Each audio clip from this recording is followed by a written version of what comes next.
celebration. They were all season's best, but of course we are early in the season. From the top three, Juan Miguel Echevarria of Cuba first, a German second place, which the crowd in Karlsruhe enjoyed, and Emilio Nalasa, the South American, in third.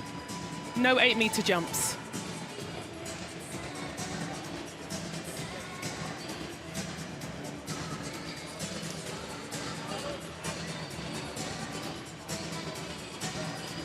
Gleich die Vorder für 60 Meter Männer. Weitsprung Frauen 20 bereits. Gestellt die beste Hochspringer gleich vor, also jede Menge Programm. Well, the scene is set for the women's high jump. That is the flashing lights above the arch there to our left-hand side, where the athletes will emerge. And they're led by a lady with a great name, Alexandria Treasure. Will it be a night to treasure for her? The Canadian personal best indoors of 1.89 m. Katarina Tabashnik represents the Ukraine, just a shade higher this season. In fact, 1.92 m is a personal best for her, so she's in form. Morgan Lake of Great Britain was a terrific junior. She was a double gold medalist in the 2014 World Under-20 Championships in Eugene, Oregon. She won the high jump and the heptathlon, so she will be looking to start a busy season in style. Laverne Spencer represents St. Lucia, one of the smallest countries being represented here. Over 130 athletes, incidentally, from 46 nations here in Karlsruhe. And we have Alicia Trost of Italy, and she's a 2-meter jumper, the only one in the field who's cleared that distance. Mirela Demireva represents Bulgaria. She's close. Outdoor best is 1.97 m. You'll hear a big roar in a moment. She was fourth in the World Championships in London. It's Marie-Laurence Jungfleisch of Germany, who the crowd will greet warmly, I'm sure.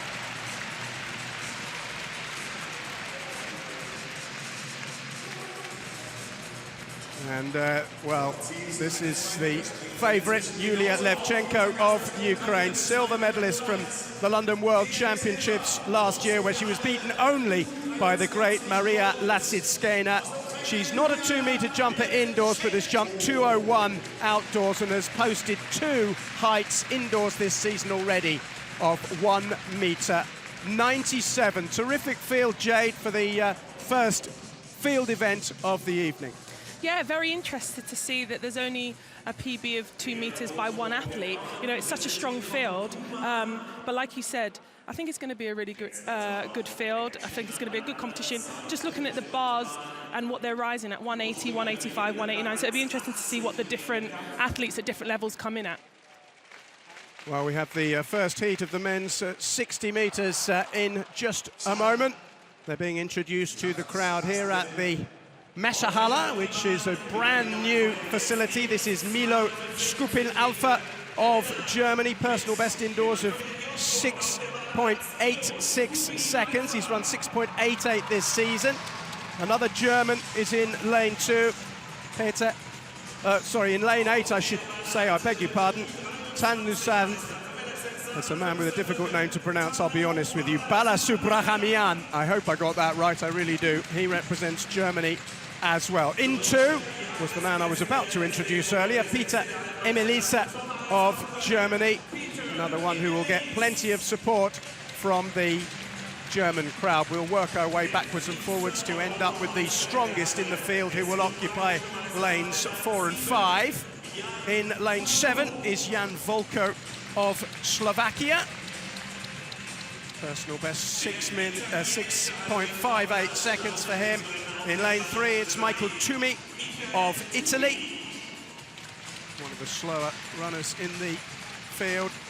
And then Andrew Robertson representing Great Britain, who's started off his season's campaign with 6.74 seconds. Now, Junia Perez has already run 6.53 in a meeting in Ostrava this year, so he will be one to look out for. He's in lane 4. And Mike Rogers, 3 times a world indoor champion finalist, 32 years of age now, from the United States. He's the best in the field indoors, but only by 100th of a second. Perez is going to run him very, very close, you would think. So it's Skupin Alpha in lane 1, Emelisa in 2, Toomey in 3, Perez 4, Rogers 5, Robertson in 6, Volko in 7, and Brasubramaniam in 8. All 8 lanes in use for this first heat. The first 2 men past the post will qualify, along with the next 4 fastest, who will have to wait. They're under starters' orders in Karlsruhe.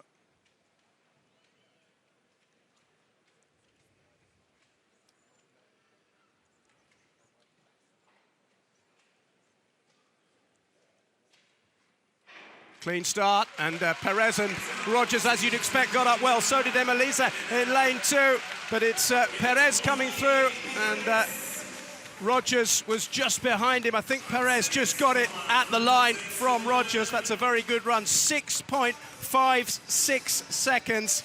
So that's an excellent run by the Cuban, who just, I think, pipped Rogers for the line. He is the winner. There's confirmation there.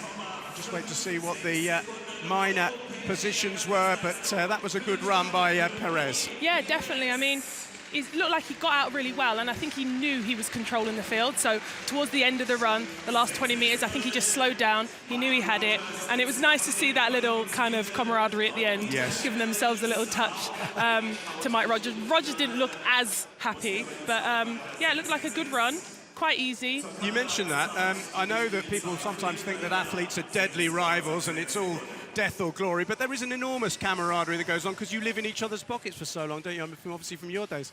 Yeah, definitely. I think that, you know, you'll see that sometimes they'll give each other hugs at the end. Sometimes I do wonder whether it is a little bit of kind of, do they really feel like that? But, you know, it's nice. It's a nice thing to do.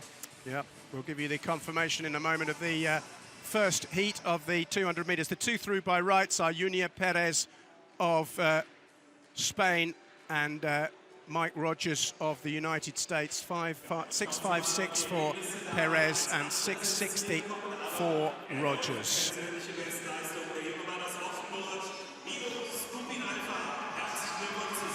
There's the confirmation for you. The Spaniard coming home. A season's best for Rogers of 6.60.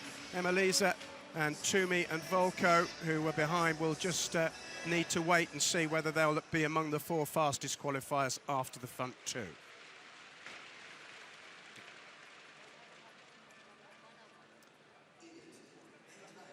Well, we're just waiting for the runners to get ready for the second heat of the 60 meters, which means we can go across to the high jump. Here's Morgan Lake, fantastic junior athlete, still only 20 years old, from Bagshot in Surrey in the south of England. And it's her first attempt, and she's beautifully clear, very, very smooth indeed. Morgan Lake happy at 1.80 m, very smooth.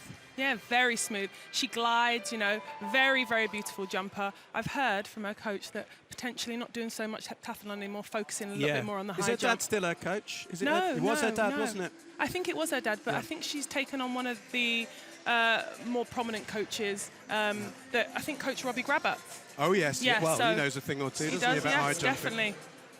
Definitely, but yeah, looks pretty easy, 180, very easy. Yeah, that was a good jump by Morgan Lake, who's started very, very well indeed. Let's go to the pole vault, where the bar has been put up to 5.70 meters. And we've already had drama in this competition. The Olympic champion is out, Thiago Braz, with 3 failures at 5.45. Let's see what Vloen, the Dutchman, could do. He's not quite there. Yeah, I don't think he brought enough speed on the runway. He didn't look as comfortable as you would particularly used to seeing pole vaulters running. You know, obviously they've got a very big pole that they have to carry down that runway. So the runway is really, really crucial, really important. You know, you could see he wasn't happy, kind of aborted the jump halfway through. Yeah, that spin doesn't bode well, does it? The fact that he came out of the the attempt spinning like a corkscrew. Yeah, and you know, pole vault is such a technical event. You know, it makes me think he didn't look like he got enough height. I wonder if he has to maybe change poles.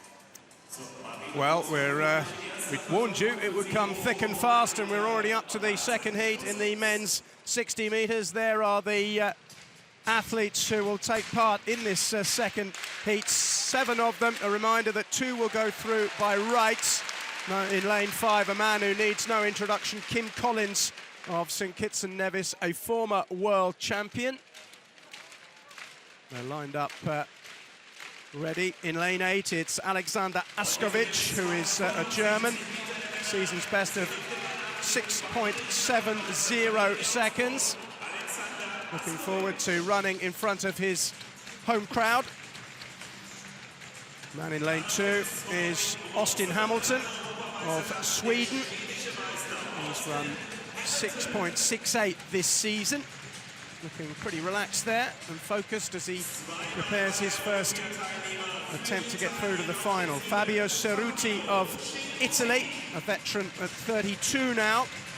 He's run 6 seconds, 0.55 in the past, and 6.74 this season. Everton Clark of Jamaica is next up, 6.55 his best. Ran that in Ostrava very recently. Su Bingqian of China will be strongly fancied. He was a winner recently up country in Berlin last Friday. In fact, he ran 6.55 to win that one, which was a season's best for him. Julian Royce represents Germany. Another of the home competitors. Of course, we will be upping sticks and moving up to Dusseldorf for Tuesday's second leg of this series. But here's the man that a lot of the people have come to see. He won the World Championship 100 metres in Paris in 2003. He's a 4 times World Championship bronze medalist. He's 41 years old. He's announced on Twitter within the last couple of days that this will be his last season. So enjoy Kim Collins while you can. He set his personal best in this indoor event at the age of 38, 6.47 seconds. So in lane 2, it's Austin Hamilton. Lane 3, Everton Clark. 4, Julian Royce. 5, Kim Collins. 6, Su Bingqian. 7, Fabio Cerruti. And in lane 8 on the outside, Alexander Kovitch. Hush descends over the arena as the men get into their blocks. The first 2 will qualify by rights. The rest will have to wait for times. They're under starters' orders.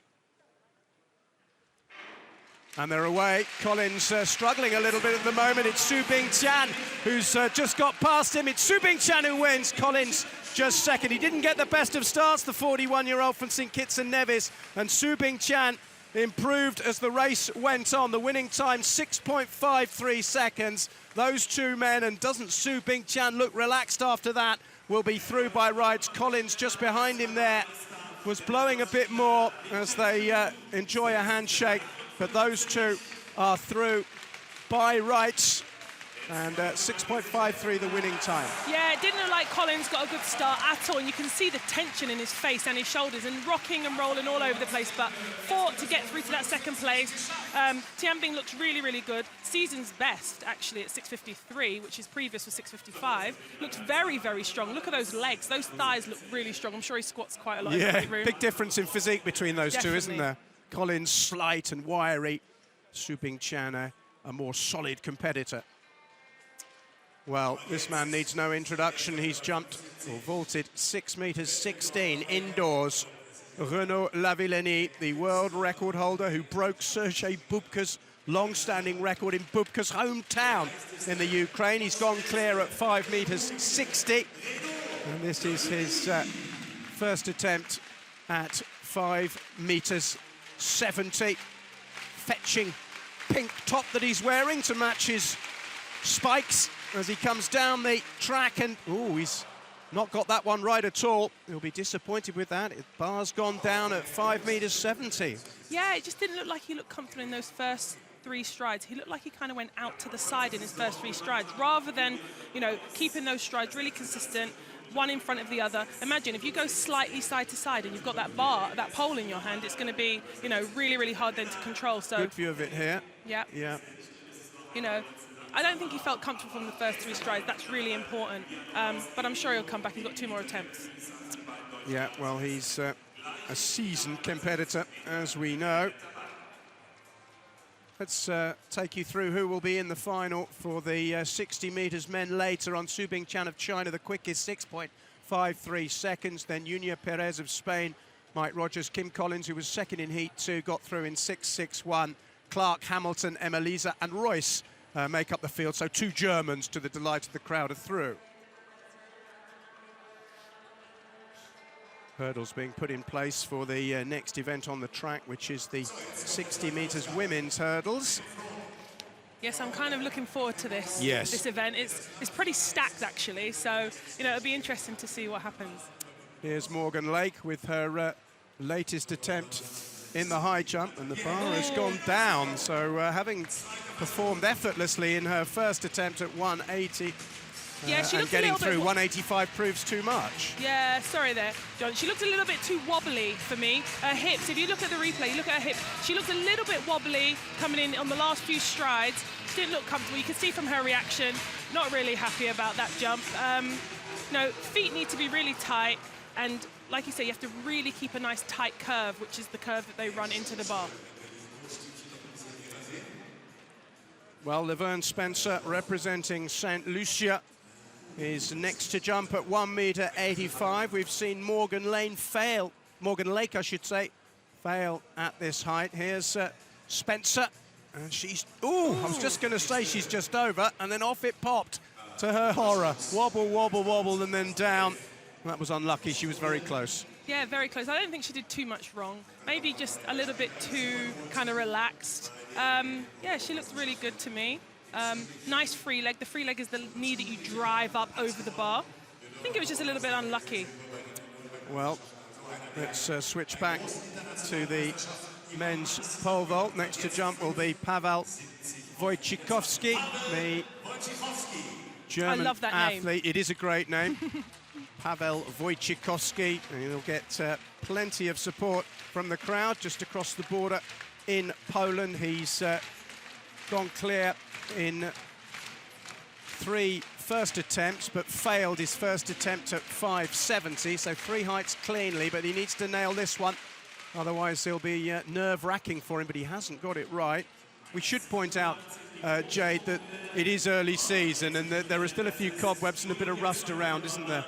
Yeah, you know, sometimes, especially for such a technical event like pole vault, it takes you a little bit of time to find your rhythm. You know, a lot of these athletes have been, you know, in hard winter training, and sometimes that's a real tough thing to do is, do you, you know, really, really work on getting sharp for the indoors, or do you just keep the heavy load, kind of see where you're at, break up the winter monotony, and but just really keep focused on the outdoors? Some athletes like to do that. Some athletes like to really focus on the indoor. Well, here's Lavillenie, who is preeminent in terms of the height he's attained as a pole vaulter. Perhaps has had slightly disappointing competition results, certainly outdoors. It was, of course, the Olympic champion in London in 2012, but of course in the World Championships in that city this year, he only managed 3rd place. He only managed silver in Rio, so he hasn't quite really, when it's mattered, produced the amount of medals, gold medals particularly, that he would expect to, given his preeminence as a 6.16 jumper. Here he comes again on his 2nd attempt. Oh, and that's effortless. Miles over. Much better. I mean, I know I keep probably banging on about this, but if you really look at the technique, the first 3 strides, hopefully we'll see it in the replay, were much more neat, much more consistent. All the speed that you want is generating is going in the right direction, forward. And that's then able to, when it comes to the plant, he plants, he gets over. Nice. Yeah. Miles over, like you said. Absolutely. He's the 2nd clearance, incidentally, at 5.70 m. Raphael Holzdepper, the German athlete, has actually set a season's best of 5.70 with his attempt at 5.70. Wow, if you look at the height that he got over, that was 5.70. It looked like a 5.90 jump. It did. It was at least 20 centimetres to go. Well, that's what class is all about, isn't it? He's getting some advice from his coach. What will he be telling him? I mean, to be honest, that was a great jump. So he would just probably be saying, keep it the same, maybe, you know, make a few adjustments, you know, because we're always perfectionists. We want to do better. Athletes always want to get the most out of their jump. So, well, we're into the first heat in the women's 60 meters hurdles. And this should be quite an event. Most of the front runners are in the second heat, to be fair, but we do here have a couple of useful Germans, Cindy Rolleder and Franziska Hoffmann. Well, talking of Germans, here's Marie-Laurence Jungfleisch at 1.85 m. Lovely jump. Very smooth. The bar didn't move at all, and the crowd are delighted with that. She's got quite an interesting technique, actually, because if you look at her, the way that she, penultimate stride, which is the second to last stride, she kind of does a funny thing with her arms, so it kind of threw me off a little bit, but she actually flew over the bar. Really Is that nice a good over. Funny thing or a bad funny thing that she does with her arms? I mean, she got over beautifully. Well, yeah, exactly, so it's obviously a good funny thing. If it ain't broke, don't fix it. Exactly. Right. Right, so the 60 meters hurdles is about to happen in the center. Unusually, of course, in indoor athletics. We'll start with lane 8, Franziska Hoffmann of Germany. Season's best of 8.34 seconds. And looking down at those barriers is another German, Ricarda Lober. She's a shade quicker this year, 8.11. Enjoying the support of the Karlsruhe crowd in this spanking new stadium. 4,500 people here. It's a sellout. Nadine Visser of Netherlands is perhaps better known to you as a heptathlete, but this is one of her blue ribbon events. She turns 23 in a few days' time. Sharika Nelvis, we know all about her because she's been training in our hotel corridor. You virtually have to step over her to get to breakfast. Her and some of her American teammates have been training, and one of whom is this lady, Christina Manning. Extraordinary. And I'm loving the outfits. I mean, look, very flamboyant. That's good, isn't it? The lipstick's great. My daughter wears lipstick that colour, blue. Oh, wow. Alina Talay of Belarus is in lane 4. She is already in her stride this season. She won the event in Berlin at the weekend, and 7.89 was the winning time there. Yeah, I actually spoke to her at lunch, at breakfast with her coach. So they're in good shape, so they're really looking forward to tonight. Cindy Rolleder is in lane 5, representing Germany. Her personal best indoors is 7.84 seconds. It could be very competitive, this, you know, because from lane 3 to lane 6, Nevis, Talay, Rolleder, Manning, their personal best indoors are separated by only 0.03 of a second. So if they all run to their potential, we could have a blanket here. It's Lober in 2, Nelvis in 3, Talay in 4, Rolleder 5, Manning 6, Visser 7, and Hoffmann in lane 8. So it's pretty much a European event, other than the 2 Americans, Nelvis and Manning. That's what they've got in front of them, the 5 barriers that they have to negotiate in this grueling technical event. It's the first heat, 2 to qualify. The next 4 fastest will join those 2 in the final.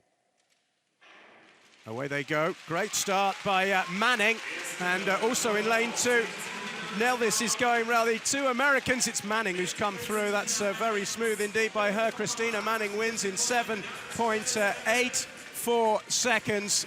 That was pretty smooth from her. Yeah, and that's only 2/100ths off of personal best indoors. So I think she'll be very, very happy with that. Maybe all that kind of warming up in the corridors helped. She's not a wallflower, is she? I loving the earrings as well. She's blowing kisses to the crowd. She's loving that. Let's just have another look at this smooth run. Yeah, drove out really, really well to the first hurdle. If you look at the trail leg, which is the leg that comes round, really, really snappy, really, really fast, aggressive through each hurdle. And, you know, you could see she eased off a little bit. She wasn't really fighting all the way through to the line, but you know what? Really, really good run. Though. Very good. Good view here of the technical aspects of the run, and it looks pretty good. There's no hurdles hit there at all by Christina Manning in lane 6. That was great stuff. No, and I think Sharika Nelvis on the inside ran a really good race as well. She got looked second, strong. incidentally. Tina Aline Talay was third in 7:90. So Manning and Nelvis are through. The two Americans have blown away the European contingent. The rest will have to wait. Nadine Visser was fourth in 7:91. Back to the pole vault. That's a successful vault. And Wojciechowski has finally got it right. Yes, I was going to say, our friend with the great name. Pavel Wojciechowski pleases his supporters with a pump of the fist as he went down there, knew he was clear. And we've got the second heat of the 60 meters hurdles coming up. And we have real quality in this one. And of course, one of the big German names, Pamela Kovitch, will go in this heat.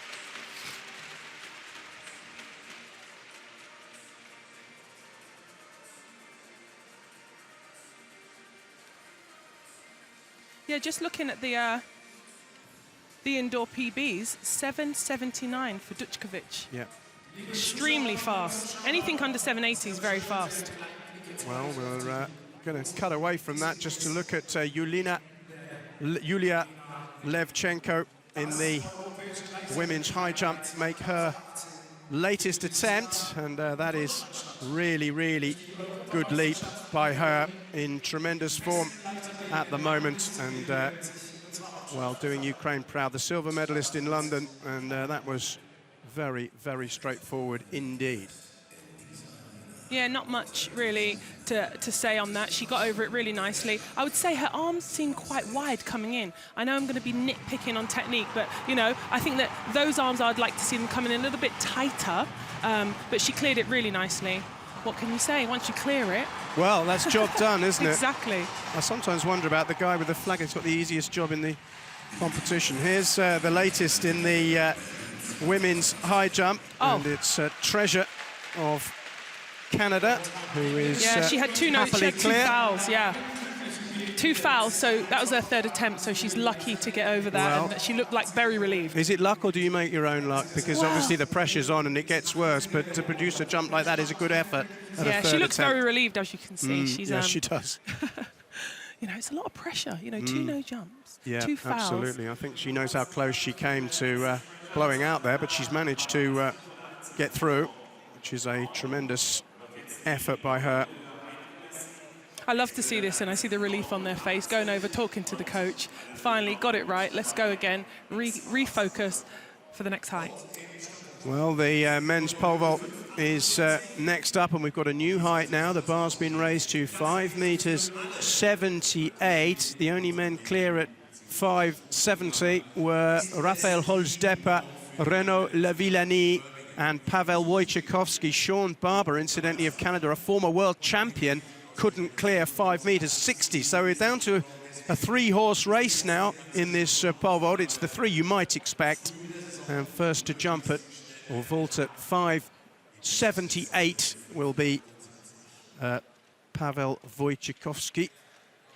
Well, I think he smashed his season's best, because the season's best coming into this meet was 5.60, so he's already over that, which is really good. He's actually got a personal best indoors of 5.86, so he's still a little bit below that, so he still might have a little bit more room for manoeuvre. I love a bit of AC/DC, by the way, in the background. That's going to pump the crowd. I don't know where you stand on that. Saw them at Wembley last year. They were fantastic. In the Olympic Stadium, where we saw such great feats performed by athletes.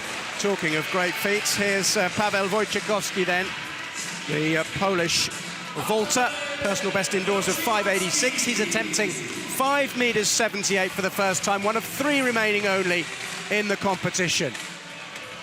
Thought it was good enough.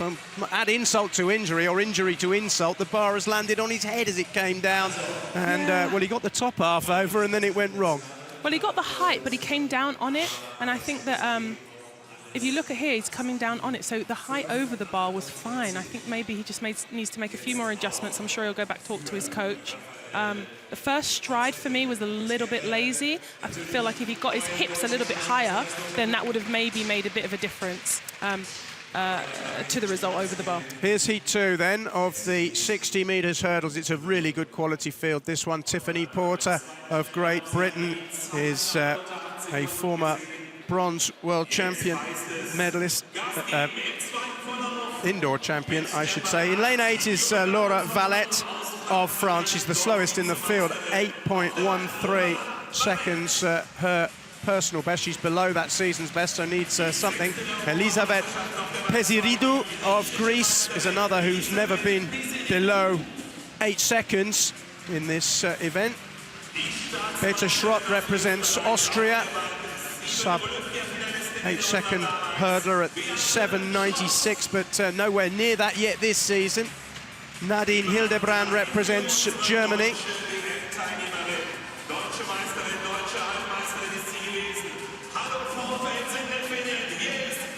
Hildebrand is in lane 3 and gets the general support. Jasmine Stars of the United States is the fastest in this heat, both indoors and outdoors, and might well be the main challenger to the woman we'll see in just a moment after Tiffany Porter.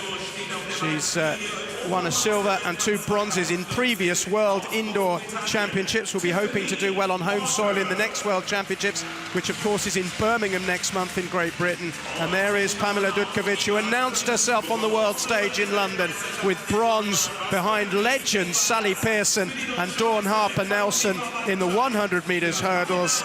She's run 7.79 in this event, 7.93, although she's not competing in the World Indoors. She is using this event and the others coming up in Düsseldorf and Torun to just sharpen up for the outdoor season. So it's Peziridou in 2, Hildebrand 3, Porter 4, Dutkovic 5, Stowers 6, Schrott 7, and Valette in lane 8. The second heat of the women's 60 metres hurdles.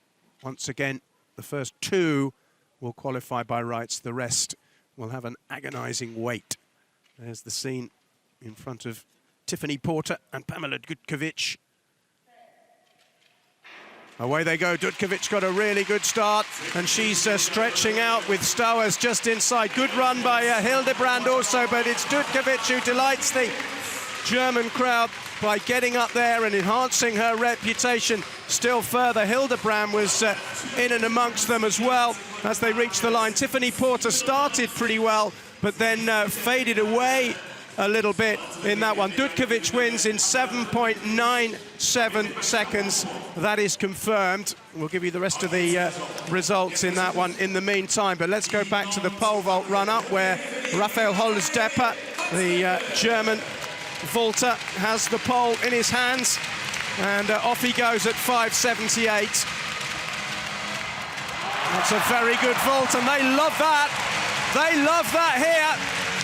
Terrific vault, technically excellent, and he's made, well, short shrift of 5.78. Looks in cracking form. Yeah, he looks really, really good. I mean, he looks really in shape, very, very snappy, very sharp on the runway, very clean, everything very neat, linear direction. You know, got over that bar really, really well. Yeah, look, lovely view of it there. Yeah, he's way as you over, can see, he's way over. You know, we could have a good competition, hopefully a few over 5.90. Well, it's turning into an interesting pole vault competition, I suppose. It's the suspects, you might imagine: Holzdepper, Lavillenie, Wojciechowski, and also there the 3 remaining. Which of those 3 would you rate as the smoothest so far? Actually, you know, Holzdepper, I feel like, looked really, really good. Yeah. He looks in really good shape, not just physically, but on the runway. It looks like he's been doing sharp work in training. Yeah. Some of the athletes, if you're looking at them, they look a little bit sluggish. It's winter training, heavy workload, you know, but maybe he's been doing a lot of sharp, short runs, hill runs. We do a lot of runs down the hill. That gets you really sharp for the runway. Just confirmation of the qualifiers in the 60-metre hurdles in the first round. Christina Manning was the quickest. Shakira Nelvis, her compatriot American, was the second quickest. Alina Telle in third.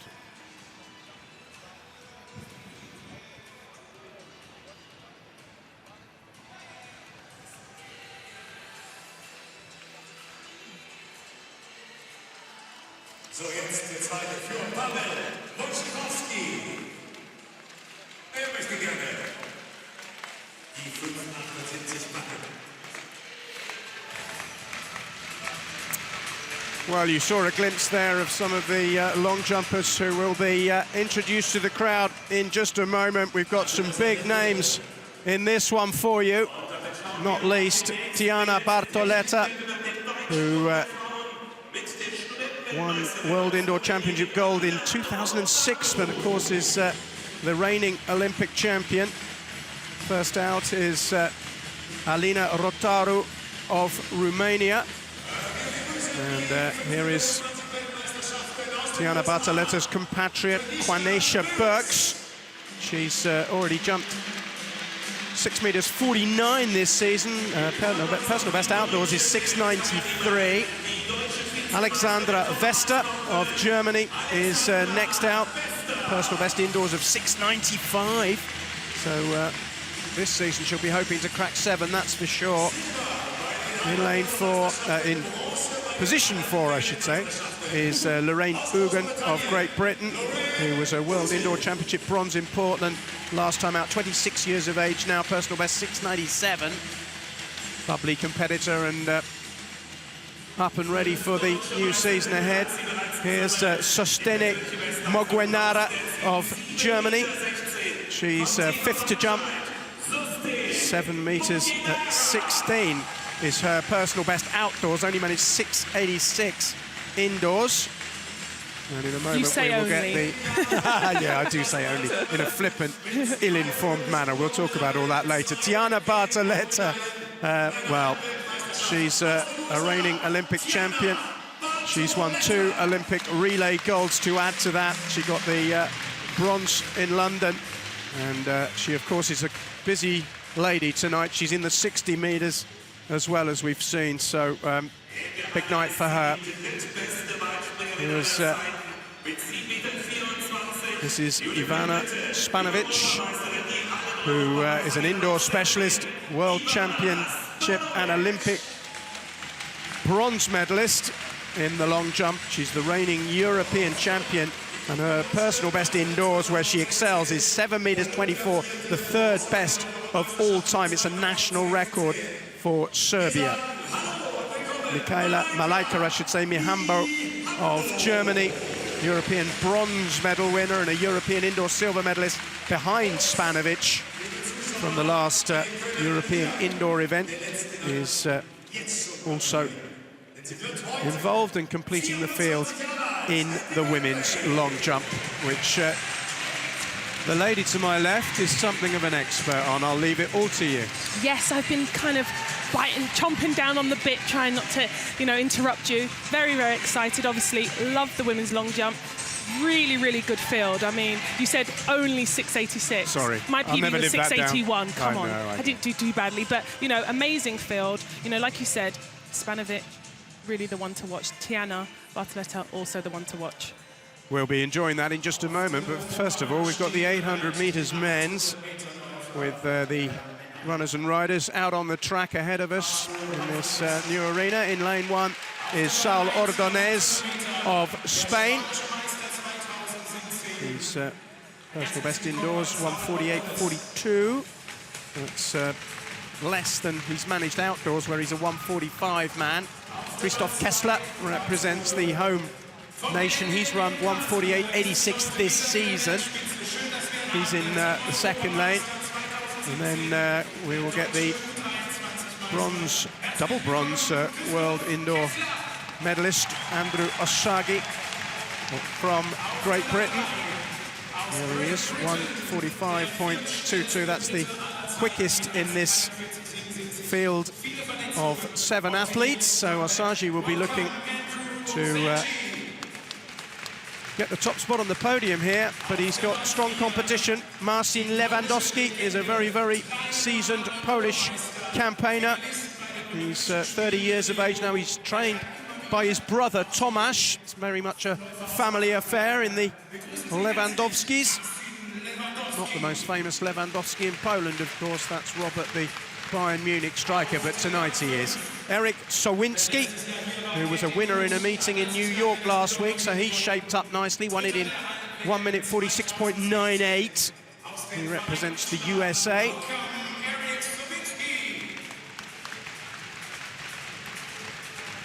And in joint lane 6, we have Nicholas Kovitch of Kenya. You can't have a middle distance race without a Kenyan. And here he is. He's a former under-18 bronze medalist. And next to him is Thomas Larchot of France, 31-year-old. He will be the pacemaker who will take them through as they try to get strong times here. So Ordonez in lane 1, Kessler 2, Osagi 3, Lewandowski 4, Sowinski 5, and Kovitch and Larchot in lane 6. Away they go then in the 800 meters. They will break very shortly in the back straight from their lane positions, and we'll get an idea of who's coming up. Larchot obviously is going to take the pace on.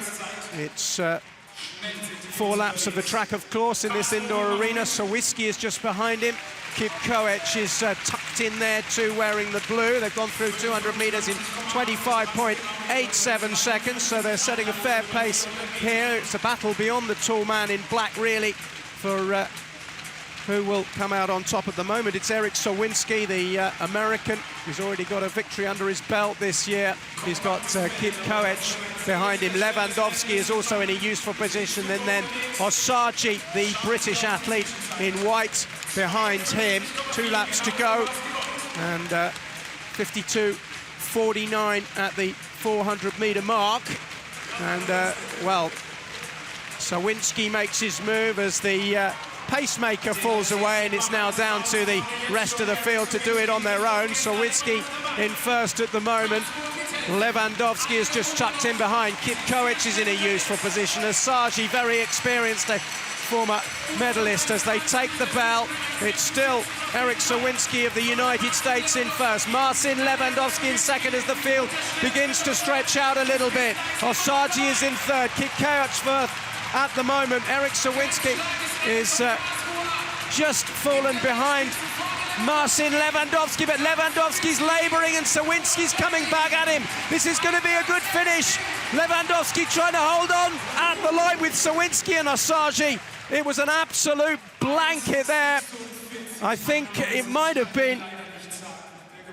Well, we'll have to wait and see, because it was so close between all of them. Ordonez came up very late. Lewandowski ran out of steam and was labouring and struggling in the home straight. But we're just waiting confirmation of the result of this one.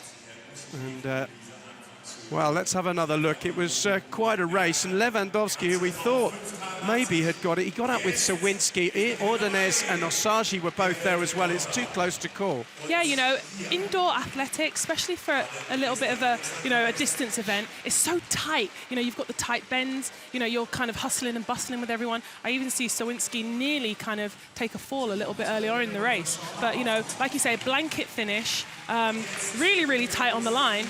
You know, Andrew Osagi looked really good earlier on, and I thought he was going to come through. But, you know, you never know. It looked good. Let's wait for the results.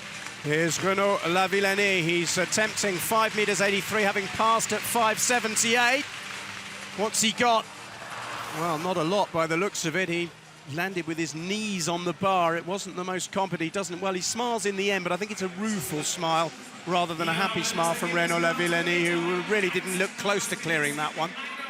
Yeah, he's such a character. Look, you know, he's kind of throwing his hands up, and I don't think he's worried, to be honest. You know, he came down on the bar. It's interesting to me. I've never really noticed, and I'm seeing this slightly differently. As he's going through the air, his legs are kind of sprawled open, whereas I think he could be a little bit neater with that. And I think he used to be a little bit neater with that in previous years when I've watched him. So, just to round up the pole vault for you, as Well, Lewandowski applauds the crowd. Holzdeppe, the German, has failed at 5.83. So has Levin, and Paweł Wojciechowski, the Pole, has gone out at 5 meters 78. So there are only 2 remaining athletes in that event.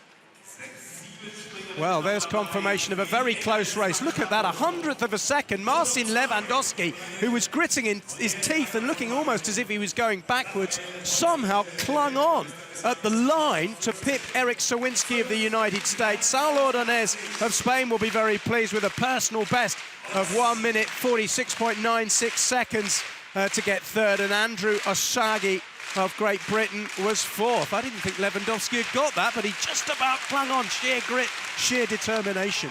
Yes, he did, and he looks a lot happier with that result than he did actually coming into the finish line, gritting his teeth.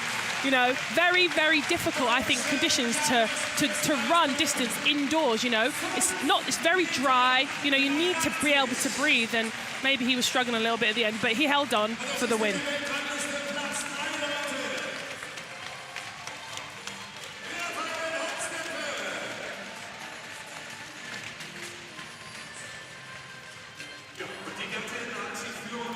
Here's Raphael Holzdeppe then in the pole vault, second attempt at 5.83, and he's done it. Well, yes. That was close, but he got over, that's the main thing. So he's in pole position now, if you'll excuse the pun. But it was another excellent vault by the man who you believe, and I think you can tell by these pictures, is the smoothest of them all.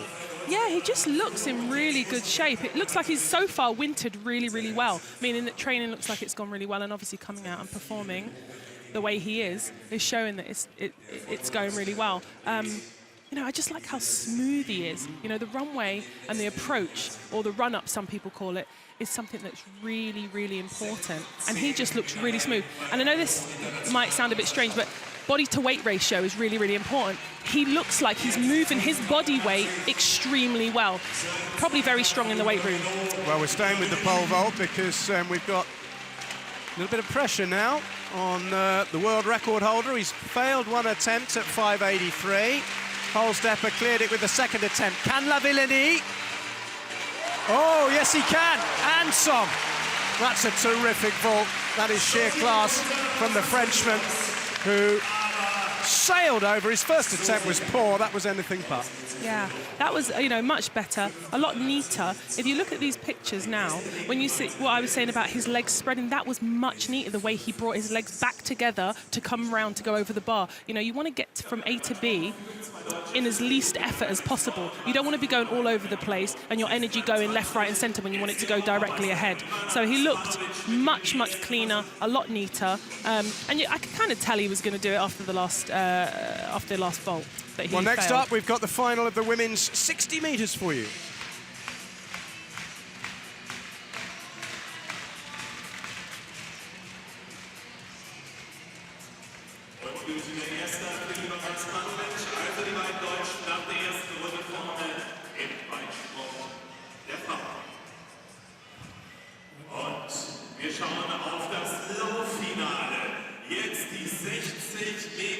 So the women coming out for the women's 60 metres final. First is Esin Okparebo of Norway. She's blowing kisses to the crowd, did well to get through the first heat. I have to say, I am loving her red lips. You're the fashion correspondent. I'm not an expert on that sort of thing. Here is Ewa Swoboda of Poland, who will run in lane 8. She performed in front of her home crowd in Bydgoszcz in Poland in the World Under-20s there in 2016. In lane 2, it's Rebecca Haase of Germany, personal best of 7.14 seconds.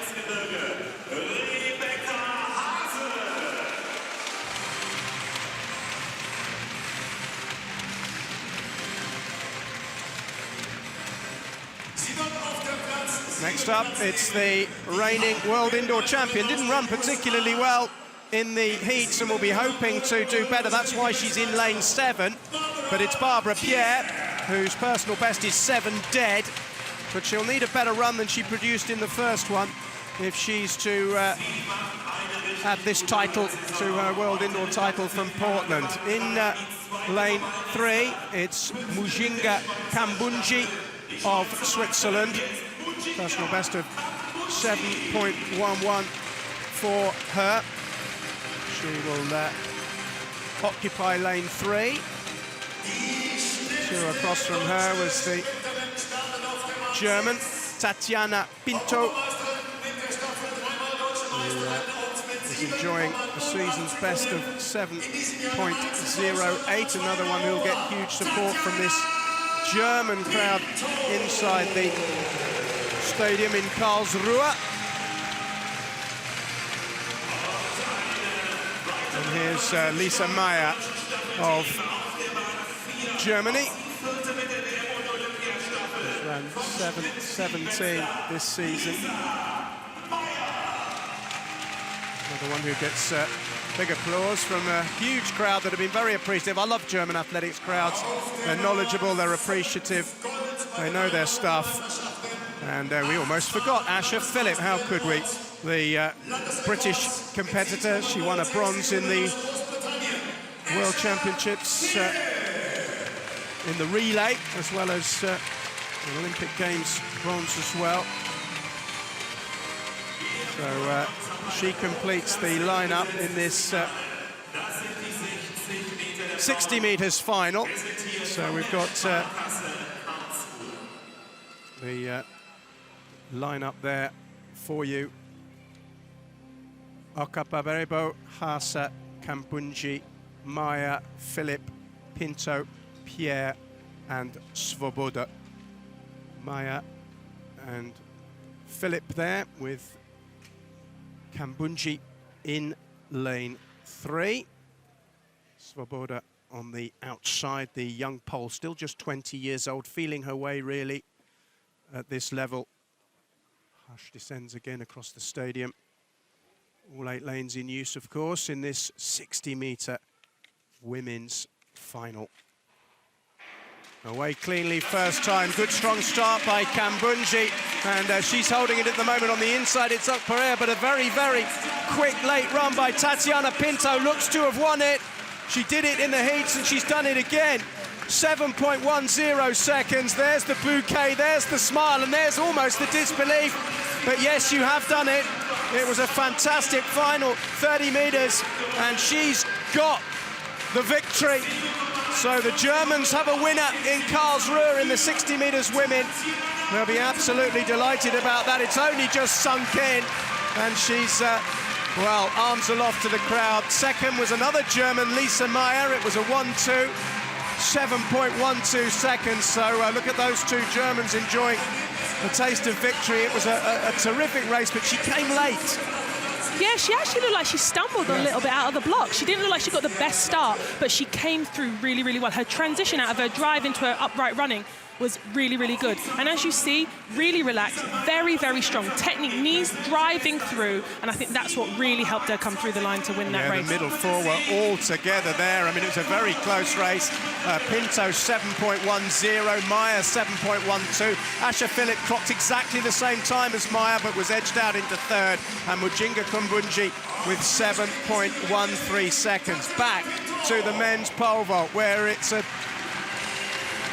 double duel between Raphael Holzepper and Reno Lavillenie, and the bar has been raised to 5 meters 88. Actually, we're going to leave this and go to the high jump, or we'll. Oh, let's go to the women's high jump, where Yulia Levchenko is about to jump. And that's another very, very good clearance indeed at 1.92 meters. So this girl who's so terrific indoors in the high jump is producing another magnificent performance. Silver behind only Maria Latsitskene, and that was a smooth jump. Yeah, she's so far got a clean card, no misses. look really easy. She's still 5 centimetres below her season's best that she's done a few times. So, I think she's still got some more to go. Well, we got a shot of him earlier on. Here he is now, preparing to make his attempt at 5.88. Rafael Holzdepper, his personal best is 5.84, so this would represent something special in front of a home crowd if he can clear the bar with this attempt. You can see Renaud Lavillenie in the foreground, sportingly clapping along with the German crowd as Rafael Holzdepper, this hugely popular German vaulter, is about to attempt a personal best mark of 5 meters 88. I think he can do it. I think he's in really good shape, but I think he can definitely do it. Let's see if he does. It looked a little bit ragged. I was going to say, it looked a little bit ragged on the runway this time. Didn't look as smooth, didn't look as confident. Obviously, this is a mental thing. He knows it's 4 centimetres above his personal best. So you press a little bit harder, you push a little bit, and that shows in the miss.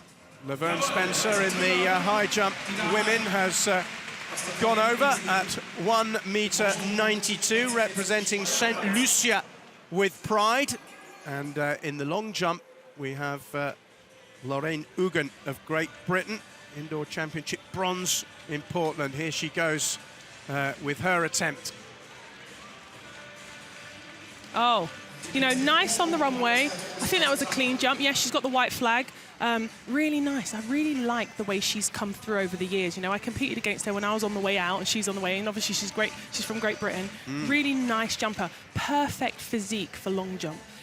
She's had a few injuries and, she has a little bit of a few technical issues in the sand. But if you look at this lovely, rangy runner, really relaxed on the runway, nice off the board, really good height and extension, brings those legs through, drives that knee off the board, reaches up, brings those legs through into a really good extension into that landing phase. You had a few problems in the sand as well, didn't you? Allergy, unusual for a long jumper. We'll talk about that later because Renaud Lavillenie is lining up to take his attempt in the pole vault. We've just seen Rafael Holzdepper fail, and it was quite a big fail. He was way under the bar at 5.88. Lavillenie, of course, is well used to flying over this kind of height, but what kind of early season shape is he in? He's been producing heights where he's failed the first one not very spectacularly. He did that at 5.70. He also did it at 5.83, but on both occasions cleared beautifully with the second attempt. Crowd are behind him as much as they are behind his German competitor, which is nice to see. Here's Lavillenie then at 5 meters 88. No. Once again, he's failed his first attempt. Yeah, and I was looking, the first few strides, which are very important, actually looked quite okay, quite neat. Still sprawling his legs a little bit on that one. Well, the big names just keep on coming. Here's Tiana Bartoletta. Thick and fast. Yeah, well, they do. So she's making an attempt now, second attempt in the long jump for Tiana Bartoletta. That looked good. A little bit rushed for my liking. She's not really looking comfortable. She's not getting into her jump. Her speed's good on the runway, but she's not catching the timing of the jump off the board. She's not really used to jumping indoors over the last few years. No, 9 years it is since she last had an indoor season. Yeah, and it's totally different. The training load's different. The kind of things you do are different. And I think that, to be honest, she's probably just feeling her way around, brushing off the cobwebs. If it's been 9 years, imagine. It's a totally different environment. This environment, as you're seeing with us, it's thick and fast. Things are going on all over the place. You have to be very, very focused, and that takes practice. And if you haven't done it for 9 years, then well, she might be she's done one meeting this year, 6 meters 38, I think she managed. So anyway, back to the women's high jump. Alessia Trost of Italy is next to jump.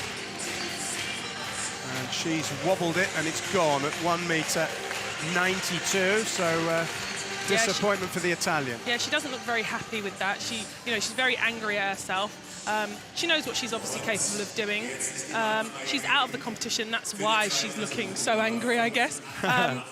She's definitely a better jumper than that. I think 2 meter jumper. So won't be happy. Well, here's Marie-Laurence Jungfleisch. She's had 2 failures at this height, so It's now or never for the German. The crowd as supportive as ever as Jungfleisch assesses the bar and attacks it off that right foot, and it's gone. So she has had a disappointing competition. She is out at 1.92 m, which won't be good enough for a place in the top 4. And I'd just like to say it was a better attempt, but she was a little bit far away from the bar, so she went into the bar.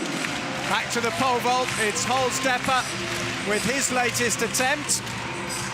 Oh, and a better attempt, but not a clearance this time. Yeah, you know, better attempt, a little bit neater on the runway. But to me, if you look at the difference in the heights where he knows he can clear it, he was a lot more relaxed. I think he's pressing a little bit too much, trying a little bit too hard. And I think that that's just restricting his movement, and that's what's causing him to kind of come down on the bar.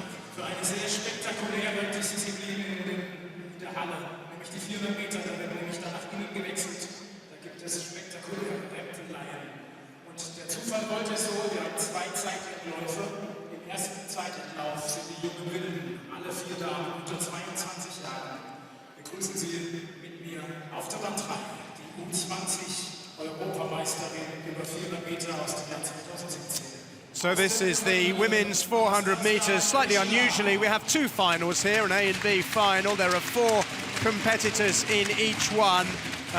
The points that are accrued in this World Indoor Tour, incidentally, will be based on the times of the best 4 athletes. These generally are the ones that are slightly weaker. Anastasia Brzyzkina represents the Ukraine. There is Laura de Witte of the Netherlands, personal best of 53.65 seconds.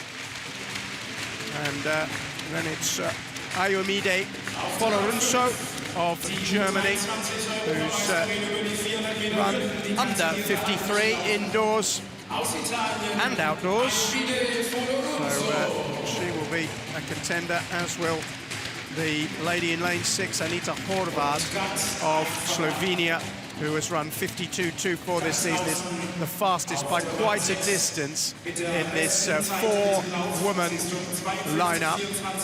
I should just point out to you the point system for this World Indoor Tour. You get 10 points for a victory in an event, 7 for second, 5 for third and 2 for fourth, plus you get 3 extra points if you break a world record. I have to say it's unlikely here because the world record in this event has stood since 1982. 4 competitors then lining up: Brzyzkina in 3, de Witte in 4, Folorunso in 5, Horvat in 6.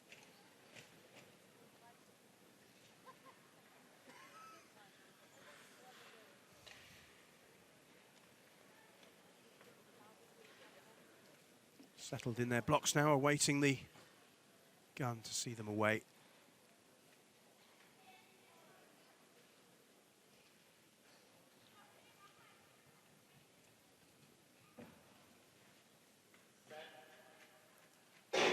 Away they go then.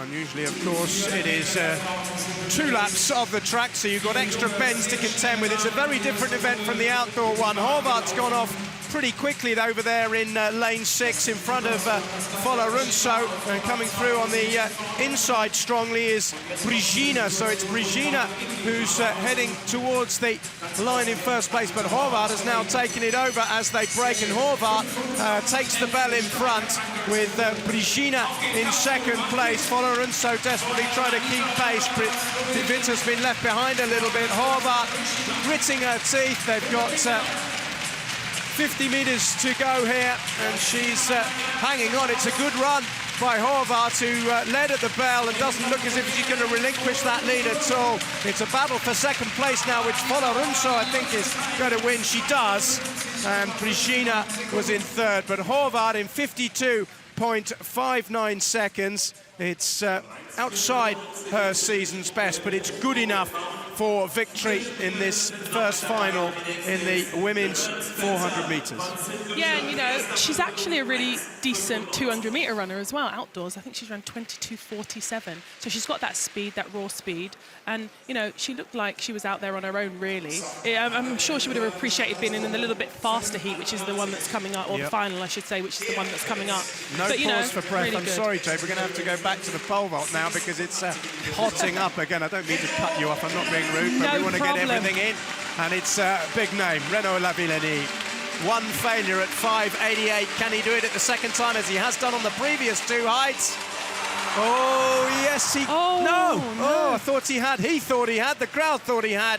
And down came the bar. It was very, very close. You can see how frustrated he is. But he's failed for the second time. Yeah, you know, it looked like a much better jump, a lot neater. You know, I think he thought he had it as well. And if you look, he brings those legs much quicker together to get into that position to turn around and get over the bar. Slightly brushed it on the way down. Could have stayed up, but I think that he's got a good high point if you look from that view. I think he's just coming down on the bar a little bit, brushed it. I think he should be able to get it on the next jump. He's got one more attempt. Let's confirm that women's final one in the 400 metres. Good run by Anita Horvath. She was clearly the strongest in the field and proved it. 52.58 by a long distance from Iomide Folorunso. Season's best for her and a personal best for Anastasia Brezhina, third place, but that's a personal landmark for her. Here's Maria Levchenko in the high jump, representing Ukraine at 1.95 m. The bar's gone down. She's a 197 jumper this season indoors. She's done it twice, but she's knocked the bar off there at that height. Meanwhile, in the pole vault, Holzdepper has one more opportunity. He will win it if they both fail this, because he's had one fewer failure than Renaud Lavillenie. So all may not be lost for Holzdepper if the bar comes down here. We said it earlier, it will be a personal best. You can see Lavillenie getting a good view of it as he sits on the track and prepares for his final attempt. Yeah, you know, this is going to be a really, really crucial time. You know, he's going to be going into his mind, thinking about the technique, thinking about what he has to do. Hopefully his coach is giving him some good tips. Relax, relax, do what you did on the first few jumps. You'll clear it, you know? He's in great shape, he's ready to do this, and he should be able to get this PB. And also, with this crowd behind him, why not? They really, really want him to clear this. And, well, he's just setting himself. Lavillenie looks on. Holzdepper raises the pole to the air, or to the roof, as an indoor event, and plants it, and hopes to go over. Oh, yes, he has! That's brilliant from Rafael Holzdepper. He's never been higher before, but he's done it in front of his home crowd in Karlsruhe, who are absolutely thrilled with that. What a vault! 5.88, and he will win the pole vault if Lavillenie doesn't clear on his final attempt. Lovely vault. So much better jump, much more relaxed. Still feel like he's got more in him, because in the middle part of his run, he still could get his hips a little bit more higher, but much better jump, much more relaxed, and he's got room to spare. Not only is that a personal best, that's also a world lead at the moment. Yes. Let's see what Renaud does. Well, let's talk about Renaud, because he's got I mean, he's an experienced campaigner. He's seen it all. How much pressure is there on an athlete when you know you've just got one chance? There's nothing else. If it goes wrong, it goes wrong, but the other margin is glory. Well, the thing is, someone like Renaud is like, that's for him, is what he might thrive off of. That's what really gets his kind of competitive juices flowing when, you know, he now has to really step up. That's what he likes to do. I mean, sometimes in the past, pressure has got to him a little bit, but I think in this type of environment, he should be able to rise to the occasion. It's exciting. This is what track and field athletics is all about. No, I love the tension of these field. The tension of the field events is wonderful, and we have it here because what we've got is a crowd supporting an athlete who is a legend in the event, but kind of secretly hoping he doesn't do it because, of course, they've got a German in pole position. Here comes Lavillenie then for the last time at 5.88. Can he match Holzdepper? No! No. He goes down, the bar comes down, and that young man is the champion in Karlsruhe. The world record holder has to settle for second place. Walks away ruefully from the landing mat. There'll be plenty more from him, I'm sure, this season. The two embrace. But what a popular victory in the pole vault. Rafael Holzdepper, the home boy, has broken his personal best. He's set a world-leading vault, and he's won the competition. Perfect night for him. Absolutely, and you know, like I said from the beginning, he looked the best. He looked like he was in shape. He looked like he was ready. He looks like, for me, this indoor season is going to be really good for him.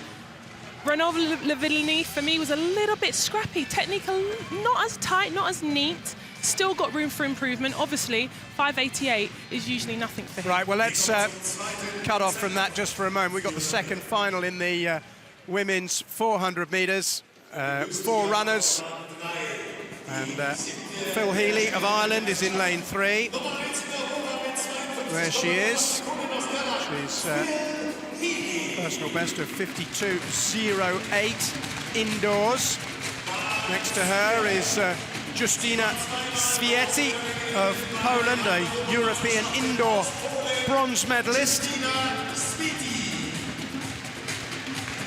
Of course, we do have Torun in Poland as a venue on the penultimate leg of this World Indoor Tour with the IAAF. Lea Sprunger of Switzerland, who's primarily a hurdler, finished 5th actually in the 400 hurdles in London, and is a former European bronze medalist. She's looking to work on her speed, but this lady is preeminent among these athletes. Natasha Hastings, 31 now, of the United States, a 7 times Olympic or World Championship relay gold medalist. She's got 16 major championship medals, 3 of which have come in relays at the World Indoors, but she's in the individual event here. It's her first race of 2018, and she is over a second quicker than anyone else in this field. So Healy in 3, Świeci in 4, Sprunger in 5, Natasha Hastings in 6. Big breath from Healy as she lines up in the second final of the 400 metres. It's all about times rather than places here for the points accrued on the IAAF World Indoor Tour.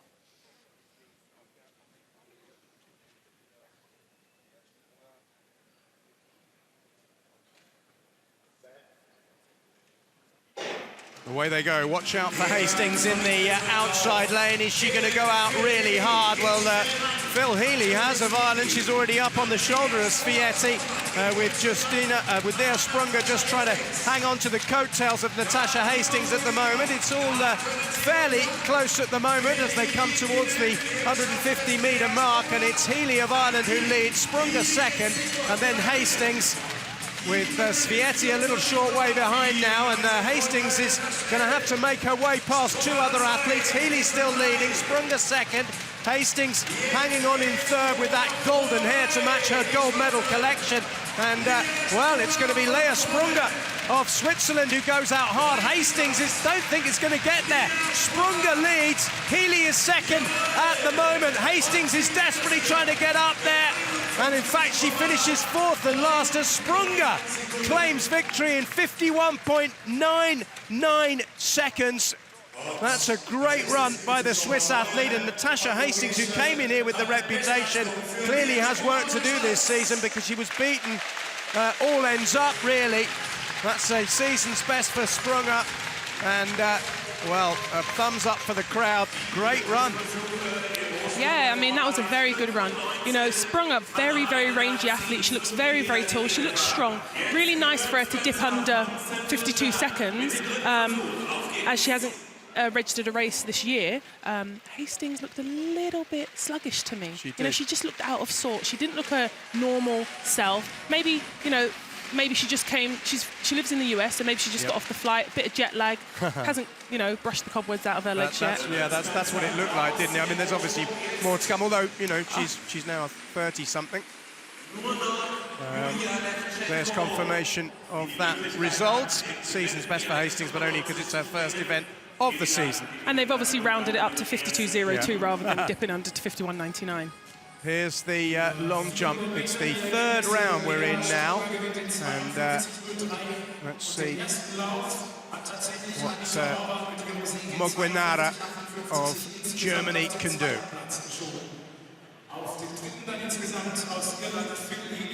I mean, you know, it looked nice. It was good. Felt like she had made a little bit of adjustment, maybe 5 strides out.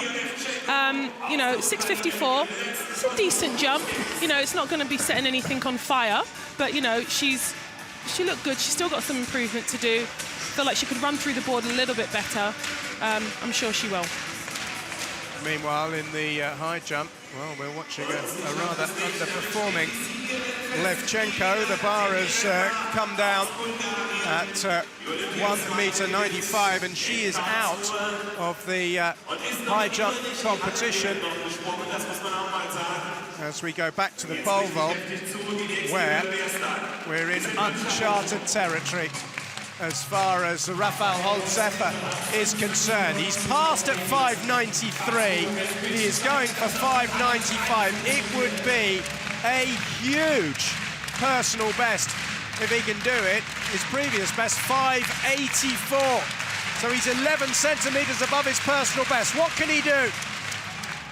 Well, it's not a bad one. He's clipped it. He got up and around the bar, but the legs just brought the bar down. It might be just too much to ask, but of course he's very keen to post an impressive mark early season, obviously. Well, I think more than anything, he's passed at 5.93. He and his coach have probably had a conversation. They know where they're at. They know they're in good shape. They want to try these higher heights. This may be a plan for outdoor season. This is where he wants to be. Well, Demireva is out in front in the women's high jump at the moment.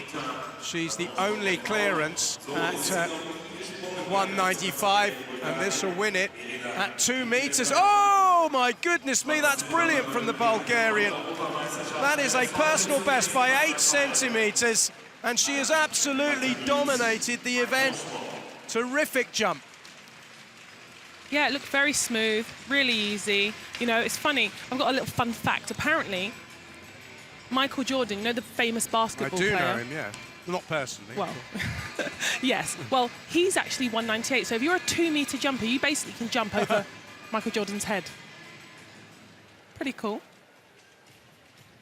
Give you a little bit of a reference point of what these ladies can jump when you're at the 2-meter mark. Demireva, another look at 2 meters. Well, I think she'd passed at 1.98 and she's gone on to 2 meter. Yeah, she cleared 1.95. Yeah, you're right. On her first attempt. Hands on hips, prepares to attempt this height. She's concentrating hugely. She's not the most demonstrative of athletes, but some of them like to quietly go through their routine, particularly high jumpers where it's such a technical event. And she's attempting her best ever height if she clears it, and that's not very close. She hasn't actually competed indoors this year, so this is their first meeting out this season. So 1.95, not too bad so far. Still got 2 more attempts if she chooses to take them. Okay, well, next up for you, we've got the highlights of the evening. Jetzt fällt die Entscheidung über 60 Meter der Männer.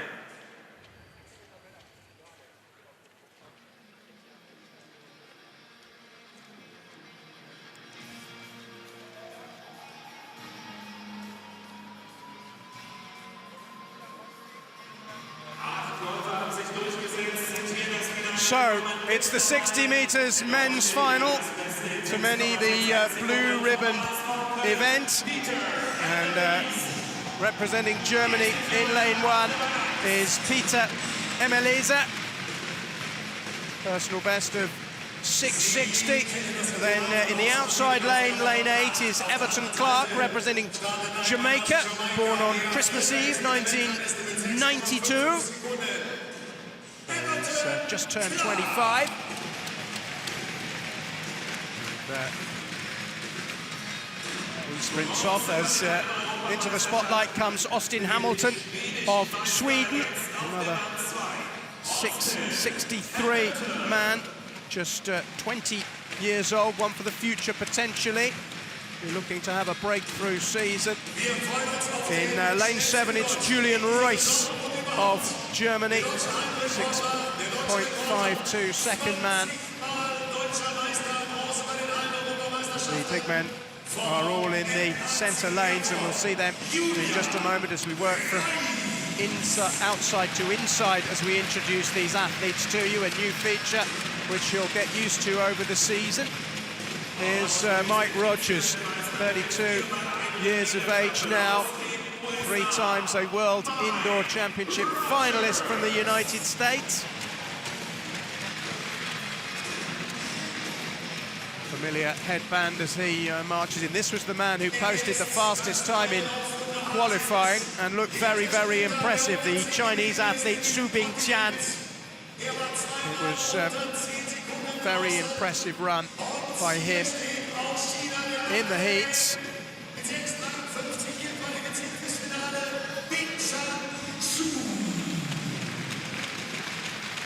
He gets warm applause as he sprints out. Solid competitor, very powerful, great finish in his heat. Yulia Perez of Spain ran very well in his heat as well, and will look to carry that through into the final. Had a good battle with Mike Rogers in the heat, which he may replicate here. And finally, one of the most popular athletes here in Karlsruhe, an absolute legend in the sport, 41-year-old Kim Collins.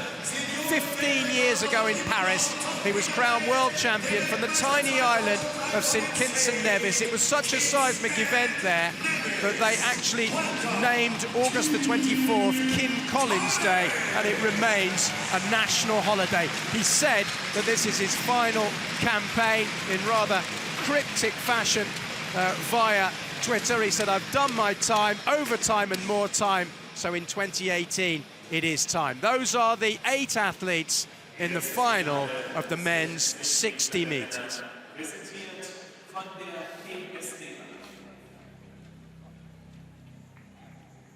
Well, it's one of those great moments, the start of a sprint final, when the hubbub in the stadium dies down. You can hear the build-up music in the background. 8 athletes all hoping that they can claim top honor. And there's the man who I think a lot of the crowd will be favouring, despite the presence of 2 Germans, Kim Collins. But Su Bingtian, all in red on his right, looked impressive, as did Perez, the man to Collins's left.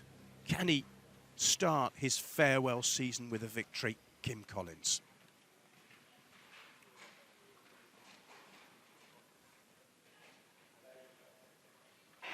Away they go, and it's a good start by all of the men in the middle, but Bingtian has gone off really hard, and he's going to win it. And Perez, I think, got second place, but certainly it was Su Bingtian who was the boss of that race, and he knows it too. He was the main man from start to finish. It was a terrific run by the Chinese athlete. It was beautifully judged. I'm pretty sure that Perez got second. It's 6.4 seconds.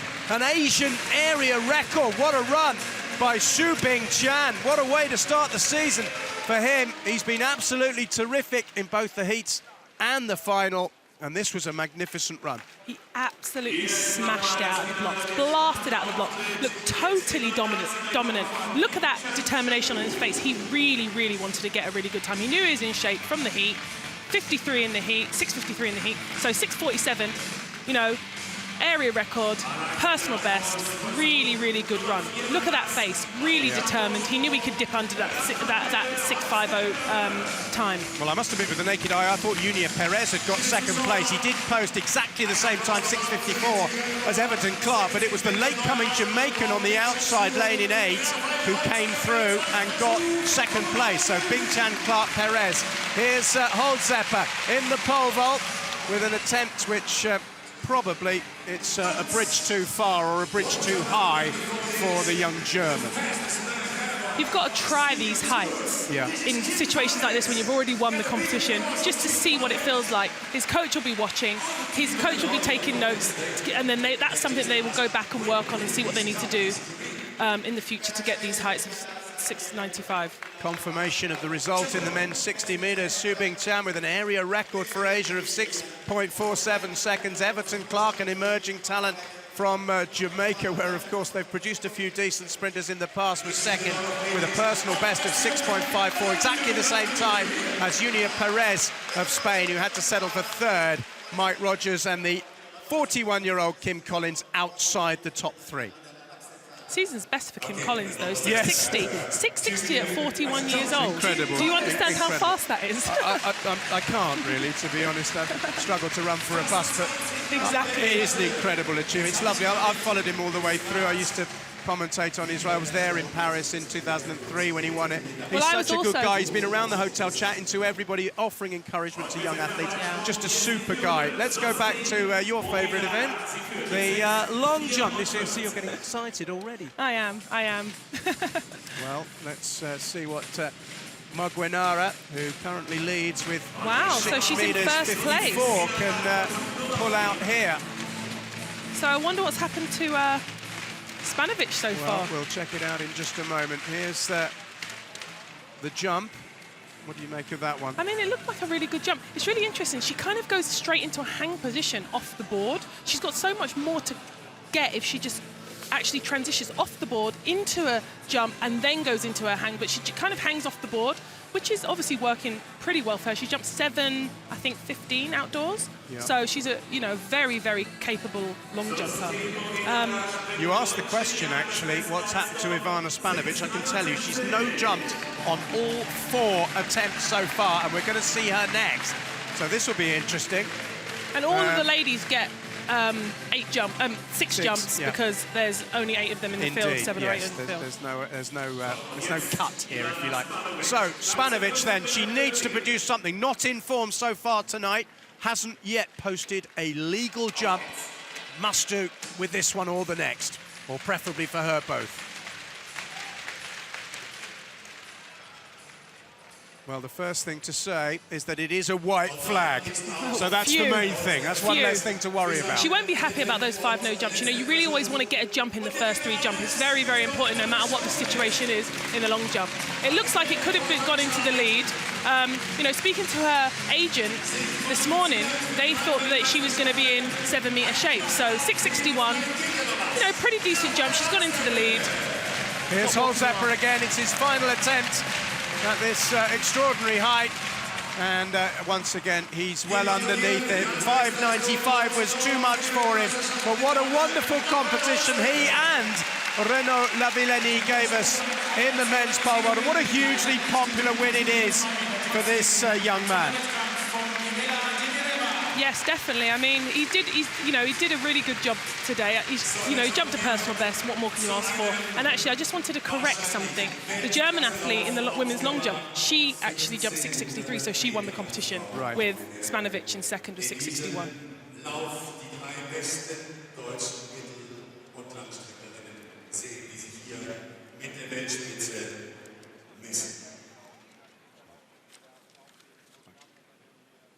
Es wird ein schnelles Rennen sein. Und mitten in diesem Rennen ist eine Dame, die wir anfangs dieses Abends vorgestellt haben, als die Weltrekorderin. Eine Zeit, die sie wirklich... Well, they call her the greatest miler of all time, and Genzebe Dibaba is a queen amongst middle distance runners, part of an extraordinary dynasty, a family that pick up gold medals rather like most families would pick up the local shopping at the grocers. And she has a sister involved in this race as well, Anna. It's the final of the women's 1,500 metres 4 years ago in this very city, although not actually in this stadium, which is brand new, across the way. Genzebe Dibaba, you can see her there, broke the world record, and no one since has got anywhere close. 3:55.17. She is absolutely one of the big stars of this event. They're hugely looking forward to seeing her in action. Her sister Tiranesh won 3 Olympic gold medals at 5 and 10,000 metres. Another sister, Ece Gayehu, was an Olympic silver medalist in Athens over 10,000 metres and a 2 times world championship bronze. And just for good measure, Doratu Tulu, her cousin, is a double Olympic 10,000 metres champion. She's got decent competition, most notably Constanze Klosterhalfen, the young German who was a European silver medalist behind Laura Muir last year. So they're away in the women's 3,000 metres, where Genzebe Dibaba, 26 years of age, but not for long. She'll celebrate her 27th birthday on Tuesday. There she is. You can see her in the centre of your screen. She's already gone out hard towards the front of the field, although she's in second place at the moment, but she won't mind that. She looks very smooth, that familiar ponytail behind her. There's a bit of a lead being carved out at the moment in front of Genzebe Dibaba. It's the pacemaker, Nelly Jepkoskai, of course, who's leading them in. So Dibaba is, with 6 laps to go, in exactly where she wants to be, and B, where she normally finishes up. Fast pace being set by the Kenyan Jepkoskai. There is Dibaba leading a trio of Africans. The German Klosterhalfen is also amongst that leading pack as Jepkoskai takes them through with around 5 laps to go. And Genzebe Dibaba looks absolutely effortless. Kovitch is just behind her, but she's up on the shoulder now of the pacemaker, and these three, if you exclude Jepkoskai, who will fade away, of course, have a big gap, and Genzebe Dibaba is exploiting that. She's got Kovitch and Chebet, the fellow Africans, both of them Kenyans. Dibaba, of course, from Ethiopia. Up on the shoulder of the pacemaker on a wonderful night of athletics in Germany, in a city where she has excelled in the past, and she has burst away, and it's a magnificent gap now between her and the rest of the field. This is one of the greatest middle distance runners you will ever see in action, and they're loving it in Karlsruhe. Klosterhalfen is desperately trying to keep pace with the leading African runners, but she's a long way behind Genzebe Dibaba and the two Kenyans. Chebet just going in front of Kovitch. There is a lovely close-up of Genzebe Dibaba, who looks in absolutely imperious form as they pass 1,000 metres. And, well, it's already in the palm of her hand. She's quite simply, at the moment, in a different class. Yeah, and actually, excuse me, I think she broke the world record here in 2014 in Karlsruhe. In Karlsruhe, yeah, not in this stadium. Yeah, anyway, no, not in this stadium. Well, we've got a procession here. Genzebe Dibaba, I wonder what time she can post as she comes round into the home straight for the penultimate time. Klosterhalfen has gone past the two Kenyans, which is why the crowd are getting excited. The tall young German, as Dibaba takes the bell and forces it through. 3 minutes 27 with 200 metres to go. She's going to kick on. The world record is 3:55.17. I'm not sure whether she's going to go for that. She's gritting her teeth and looking as if she means it. Klosterhalfen is in second place now in a very, very strung-out field as Genzebe Dibaba comes down towards the finish. It's not going to be a world record this time, but it is going to be a fantastic win, and it's a world-leading mark of 3 minutes 57.47. Klosterhalfen takes a very, very good second place for Germany. Kovitch hung on for Kenya to get third, but there's the smile of Dibaba, who's well, so used to doing great things in this city and has hugely entertained this crowd as well. Sometimes there is simply an athlete in a field where the sheer class is such that there's nothing the rest can do, and it's a battle for second. Absolutely. I mean, she is head and shoulders above everyone, especially indoors. If you look at her honours list, you just see WR world record AR against every single distance. I think it's from 1,500, 1,000, 2,000, 5,000. She's done everything. Yeah. I mean, she must have a lot of metal polish at home to polish all those. She must have, yeah. I'll tell you what, it's good to see her, though, because in London she finished 12th. She faded away. She was struggling with illness, but she's added this title to an absolutely magnificent set of medals and performances. She'll be celebrating her 27th birthday on Tuesday when we'll be in Düsseldorf. She takes the Ethiopian flag from her supporters and will get a standing ovation as she comes round the track.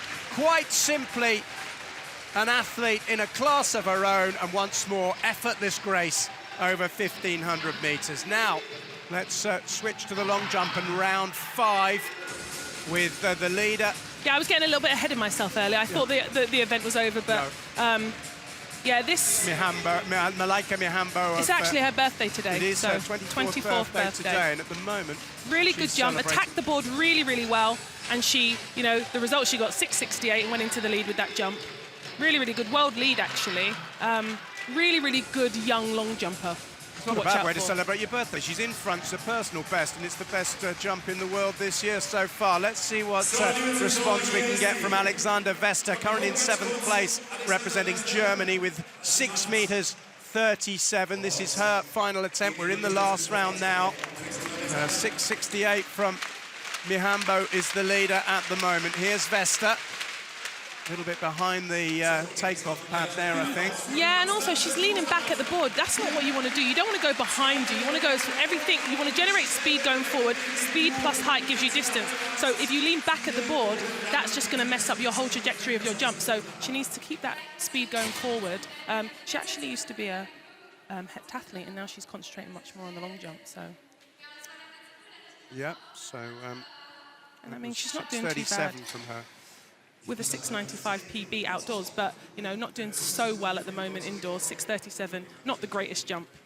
Here's Rotaru of Romania. She's managed 6.47 in 4th place at the moment in the women's long jump, looking to improve on that. The season's best of 6.47. You know, gutsy little runner, really attacking down that runway, attacking the board, really, really nice smile at the end of that jump. Looked like it was a pretty decent jump, got a white flag. She's waiting to see what the distance has been measured at. 6.44, so it's 3 centimetres below her previous best in this competition, so it will be only 4th for Rotaru. I mean, you really want to be seeing distances over 6.50. I mean, the runway isn't that great. I think you saw it in the men's long jump. It was a little bit all over the place for them. And I mean, like you said, it's early on in the season, so they're kind of just dusting off the cobweb. But, you know, 6.40s, I mean, it's an okay jump, but these girls will definitely want to go over 6.50 at least. Confirmation of a world-leading mark of 3:57.45. No one anywhere near Genzebede Barber. Constanze Klosterhalfen, though, is a very, very promising young German who we will be hearing more of this season, I'm sure. A personal best of 4 minutes 4 exactly. Beatrice Chepkoech, the Kenyan, hung on for 3rd place. And the women's high jump was won by Mirela Demireva, who we saw jumping 1 meter 95 for Bulgaria, edging out the favourite, Yulia Levchenko. Great win for the Bulgarian.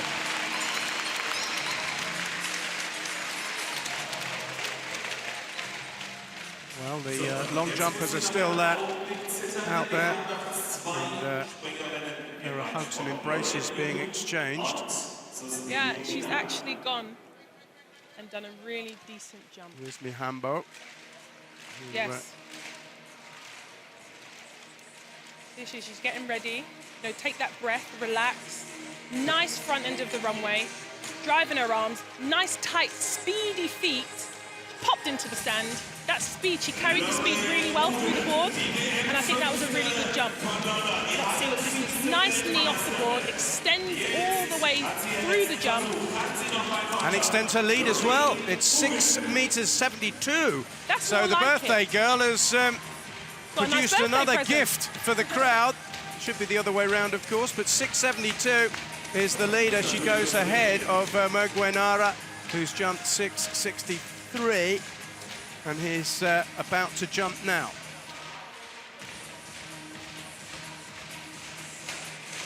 Let's see if she can pull it out of the bag late on.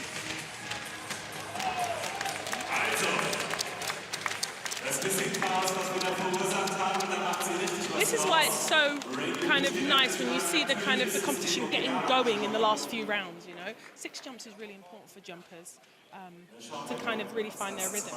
And, you know, as you see, she ran really, really well through the runway, through the board. Actually carried the speed quite well as well. Really rangy runner, driving the arms. Little bit of an adjustment, 4 strides out.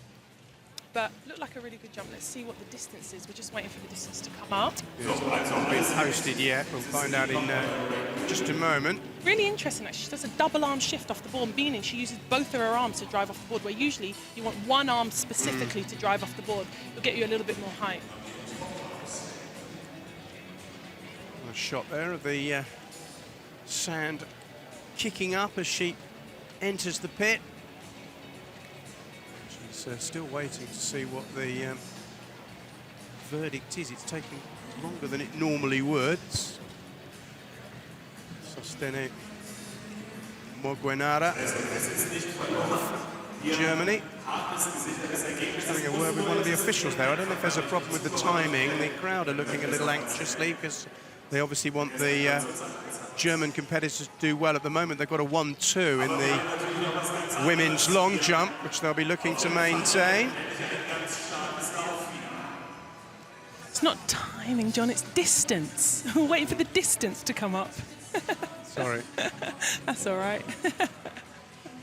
We've got the 60 metres hurdles coming up now, and they will be introduced, the finalists, to the crowd in just a moment. That will be a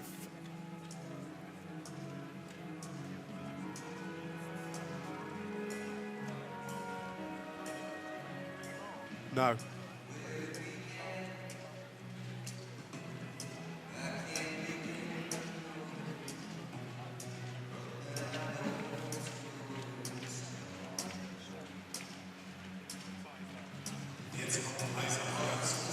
So a long-awaited final, this one. It was always going to be one of the highlights of the night, and they're being introduced to the crowd now. Jasmine Stowers of the United States is out first in lane 1.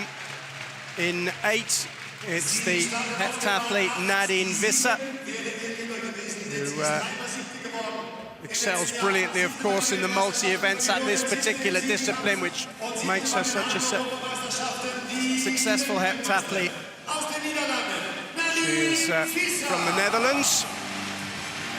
We're introducing them 1 to 8 and then inwards to the front runners, as we thought. Alina Talay of Belarus is in lane 2.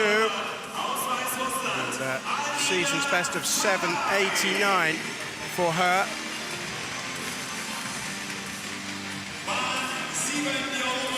And another German, Cindy Rolleder, is in front of the crowd now.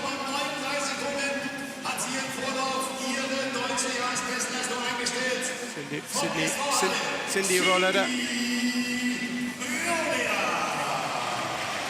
She'll be happy to be performing in front of a home crowd. Happier still if she can produce a decent result here. Next up we have Maddie Hildebrand, whose personal best indoors is 7 meters 91. She's in lane 3, wearing all blue. Now then, this lady, Christina Manning, ran brilliantly in the heats and has entertained us not just with her running but with her general style as well. As I say, she's one of the ones that we saw in the corridor, as was Sharika Nelvis. The Americans were using all kinds of equipment to limber up in the corridors of the hotel earlier. Nelvis waves to the crowd and takes her place. She'll be in lane 4, and there'll be a big roar for the last competitor because it is Pamela Kovitch of Germany, 26-year-old bronze medalist in the World Championships in London, outdoors. She's hugely popular here. We've got some big names internationally, but she and Raphael Holzdepp, the pole vaulter, are the front runners as far as the Germans are concerned. So here is the full lineup for the final of the women's 60 meters hurdles final. Jasmine Stowers, Alina Talay, Maddie Hildebrand, Sharika Nelvis, Pamela Kovitch, Christina Manning, Cindy Rolleda, and Nadine Visser. Yeah, I think Christina Manning is ready. I think she's ready for this event.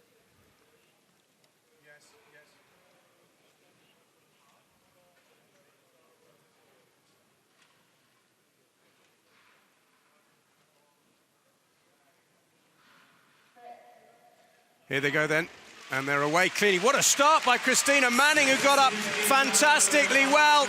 Also going well is Sharika Nelvis, and it's a blanket at the finish. I think Nelvis might have just got it in front of her compatriot.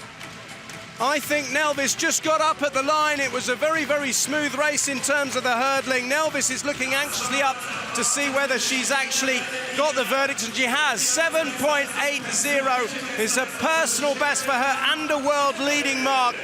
Sharika Nelvis of the United States wins the final in the 60 hurdles, hugs her compatriot Christina Manning, who finished second, just 100th behind. Manning got an incredible start, and Nelvis an incredible finish. Cindy Rolleda of Germany was third in 7.84, so there were only 400 separating the first three. Yeah, and you know, I said it was really interesting to see Manning. She had her hair tied up for this final, and I thought to myself, oh, she's ready. And then actually, if you look halfway down, her hair starts coming out. I wonder if that put her off a little bit, because she really got out well.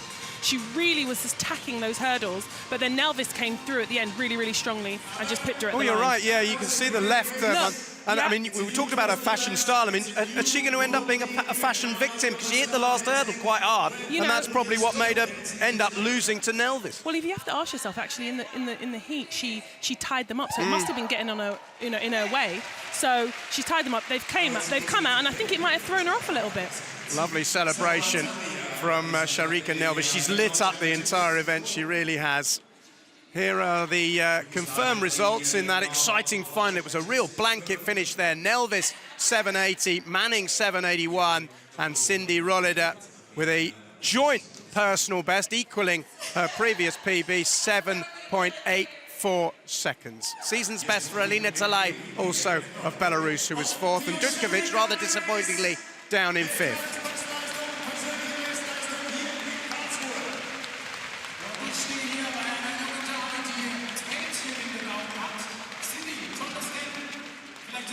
We're just going to clear up the end of the exciting women's long jump. This was Moginara, who, with her last jump that we're watching here in Gloria Stomo, managed 6.70 meters, which meant that Malaika Mihambo of Germany, on her birthday, celebrated in style by 2 centimeters, 6.72 meters to 6.70 meters. Yeah, very close competition, and the 1-2 for Germany. Very disappointed in Spanovic. I mean, I thought she would have done a little bit more. I don't think she helped herself by getting all those no jumps in the first few rounds. 4 no jumps, or actually 5 no jumps. So yeah, she only got a jump of 6.61 in, registered 1 jump. That's not what you want, but at least she's got it out of the way now, and hopefully she'll move forward and work on that by the time the Worlds comes in the next month or so. Yeah, it'll be fascinating to see. What were your impressions generally of the long jump? I mean, it's early season. are we looking at a decent season long jump wise, do you think? Do you know, actually, I'm slightly disappointed. I mean, in the last few rounds, it really hotted up, and I think it was really, really good to see 2 jumps over 670. That's what you want to see. 670 is a good jump, yes. you know. That's what will get you into finals out in the world, like the Worlds and the Olympics and outdoor competitions. 672 will do quite well, but in the last few years, I think we've been a bit spoiled because we've had such good jumps indoors and outdoors. So a little bit kind of under par, definitely from Spanovic. She will not be happy with that. Okay, well, those were the 2 front runners, both of them Germans, 1 and 2 in the women's long jump. The final track event of the night involving the elite athletes is the 3,000 meters final.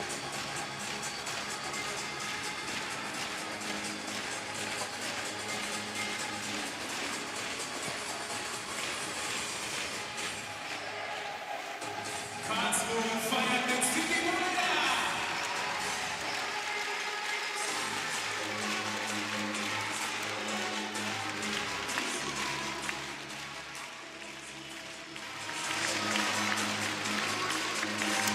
So the men's 3,000 meters. Look out for Kovitch Karlsruhe, one of the great young athletes emerging, the Ethiopian, just 20 years old. He won the world indoor title in Portland 2 years ago in the United States, aged just 18. Abdelhati Igideh of Morocco is another very good African, the World Championship bronze medalist from 2015 over 1,500 meters. Hagos Gebrivet is a bronze medalist from the Olympics in Rio de Janeiro, and Edwin Soy, who's a 5,000 meter specialist running the shorter distance, 31 years of age now, represents the African contingent. There's Karlsruhe, who announced himself on the world stage. He's a former junior and youth athlete of great promise, but all that promise came to bear in Portland, Oregon, when he came through and at 18 won a world indoor title. It's the final of the men's 3,000 meters. We've got a couple of pacemakers, Vincent Letting of Kenya and Yannick Arbogast of Germany. And we will see how quickly they lead these men through. There is Arbogast wearing the glasses as they come round for the first lap. Another 14 to go. 15 laps of the track, of course, double what you get in the outdoor event. And we're through 200 meters. No one really making too much progress behind the 2 pace setters, where they're all strung out, but there's nothing more than a meter between any of them, really. They're beginning to close up on the pacemakers now. And the man who's closest up there is just on the back of the pacemaker Letting, but no one's really making any kind of move at the moment. It's very, very strung out. It's Igideh who's foremost, with Gebrivet just behind him. Gebrivet with the moustache, wearing the blue top with that necklace jangling around under his chin. Arbogast and Letting are doing their job. Igideh second, Gebrivet, Igideh third, I should say. And then 600 meters in 1:33. All of them virtually wearing blue vests, which makes life a bit difficult identification-wise. But Arbogast and Letting Aline Soy, Edwin Soy, the Kenyan, 31 years of age now, has moved up into second place as they come round into the home straight again with 12 laps to go. Igideh, Soy, Gebrivet. We haven't seen too much of Karlsruhe, who can at times hang back and then wait for his moment, but we haven't seen very much from him so far. And 2 pacemakers doing their job well, but no one really is making any kind of move at the moment. It's a procession of runners with about a meter between each one. Igideh has gone back in front of Edwin Soy in the race behind the pacemakers. There they are, as we across the line with 10 laps to go in this 3,000 meters. Edwin Soy, who is happier at 5,000 meters, but doing a good job here, keeping up on the shoulder of Abdelati Igida, the 1500 bronze medalist from Beijing. I always think how much more stressful it must be running indoors for these long distance runners. I mean, if you think about it, if you look at the track, it's slightly curved, so there must be a lot of stress on the body. What do you think? Yeah, I mean, it's a totally different discipline. I mean, you've got the roof on, it's warmer. It's very dry as well in it's here. Dry, it's exactly dry, and the track is different, as you mentioned earlier, and you've got more bends to negotiate. There's like ups and downs almost. It is quite interesting how different indoors and outdoors can be in athletics. One of the pacemakers, Arbogast, has left us, and so it's Vincent Lessing leading us through into the final 8 laps. It's Igida and Soy and Gebrivet at the moment, the 3 front runners in the main race, and still no real sign of Kejelcha. You can see him there, the tall figure with the moustache. He's back in, what, 7th place at the moment, but he's handily placed with in front of him Sadiq Miku, the Bahrainian athlete, but no one's made any kind of move. It'll be interesting to see once Vincent Letting drops off, who decides to push on. You can't see Kejelcha in your picture there. He's just come in on the very right-hand side, and it's still an even race with the exact spaces between all of the athletes all the way back to the back marker. 6 laps to go in the 3,000 meters final, 4:43 for 1,800 meters. There's Kejelcha, hasn't made any kind of move as yet. He's happy to just keep those rivals, most of them fellow Africans, in his sights in front of him, tall, rangy, as the crowd attempt a Mexican wave in the Meshahala in Karlsruhe, and away goes Letting. So now it's down to the runners to do it for themselves. The pacemakers have done their job. It's Igida who leads from Soy, and just moving up is Bethwell Bergen, the Kenyan, nearly 30 years old. Igida is pushing it on now. This has become a proper competitive race now. Igida leads from Bergen, from Gebrivet, and then Kejelcha has finally made his move. We've got 4 laps to go, and still it's Igida in front. Bergen is there, Soy is there. Kejelcha hasn't yet made his move, but maybe about to now. They've got just over 3 laps to run. It's Abdelati Igida of Morocco leading. Second is Bethwell Bergen of Kenya. Kejelcha coming through, and also coming through is Adel Meshal of Spain with 3 laps to go. So it's anyone's race at the moment with no clear, decisive break as yet. Mechal of Spain has made a move. Igida has led from start to finish pretty much. Gebrivet is coming through on the outside. Kejelcha is tucked in on his shoulder. This could be quite a finish. The tall Spaniard Mechal drives towards the front. Igida behind him, then Bergen, then Gebrivet, then Kejelcha as they come into the penultimate lap. Well, it's going to be a great final, this one. It's Mechal and Bergen and Igida and Gebrivet and Kejelcha. Soy's fallen a little way behind us. Adel Mechal, the Spaniard, 27 years old, takes it up. Bergen looks comfortable. Gebrivet's there as well. As we come down towards the bell, and it's Gebrivet who takes it up. The bronze medalist from Rio has gone out in front, and Kejelcha is trying to react. Mechal has been left behind for the time being. Can Kejelcha reel in Gebrivet? Gebrivet leads at the moment by about 2 meters as they come into the home straight. I think Gebrivet's got enough to hold off Kejelcha. And it is Gebrevet who wins in a world-leading time of 7 minutes 37.91, and the 20-year-old Yomif Kejelsha has to settle for second place. Gebrevet ran it really well. He took it up about 2 laps from home, and he it is who celebrates for Ethiopia. He's won the 3,000 meters and celebrates with the crowd. Yomif Kejelsha, of whom we'll hear an awful lot more, I'm sure, the world indoor champion from Ethiopia, who won it in Portland. This is the time that Kejelsha tried to stay on the shoulder of Gebrevet, couldn't do it. Gebrevet had too much in the tank, and look at that for a final bend and a final sprint from the Ethiopian. That is a magnificent run. Third place, incidentally, went to Abdelati Igida, who'd led for most of the race.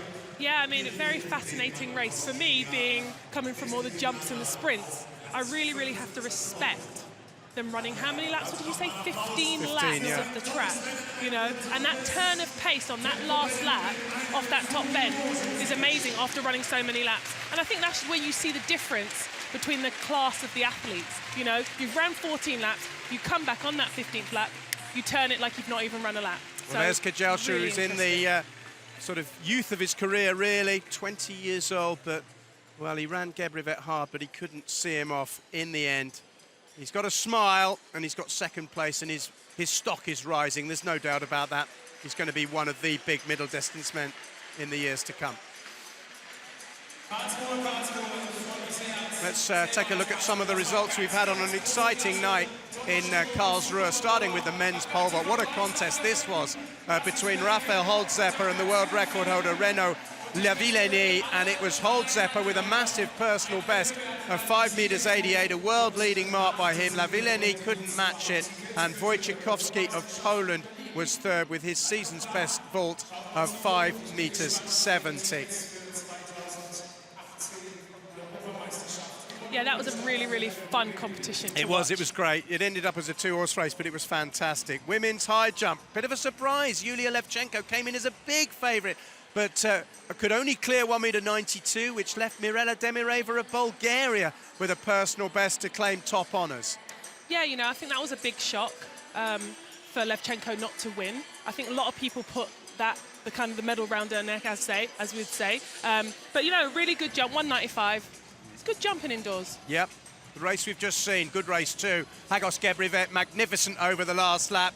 Yomif Kejelsha second, and Abdelati Igide in third. What a night it's been in Karlsruhe. From myself, and let's complete the result. Apologies, went off a bit early. Those were the 2 pacemakers. So we'll rounding you up with all the results. Yeah, I think it was a really, really fun, exciting night. It was a great event, wasn't it? My thanks to Jay Johnson for joining me. It's been absolutely breath. It's been terrific fun. We are on to Düsseldorf and then Torun. But from us, from Karlsruhe, it's a very, very good night. Good night.